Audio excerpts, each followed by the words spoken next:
طبيبة سعودية تقول: دخل علي رجل يسمى محمد في 30 من عمره، ومعه أم يحضنها لأنها تريد أن تهرب منه، وترمي خمارها فيعدله، وتعض يده وتخدشها وتبصق في وجهه وهو يتبسم.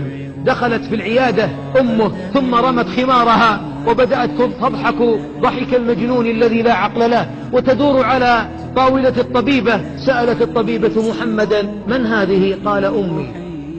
ما بالها؟ قال: ولدت بلا عقل. كيف أنجبتك؟ زوجها جدي لأبي عسى أن ترزق بولد، فتزوجها أبي فطلقها في العام الأول، وحملت بي وأنجبتني، ومنذ أن كنت في العاشرة وأنا الذي أخدمها، أطبخ لها، إذا أردت أن أنام أربط قدمي في قدمها أخشى أن تهرب ولا أجدها. ماذا أتيت بها؟ قال: بها السكر والضغط. والأم تضحك وتقول: أعطني بطاطس، فيعطيها، تبصق في وجهه فيضحك ويمسح بصقته.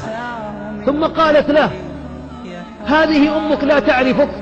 قال: لا والله ما تعرف أني ابنها، لكن الذي خلقني يعلم أنها أمي. ثم قالت: يا بني، وتناديه: أنت كذاب، ليه ما توديني لمكة؟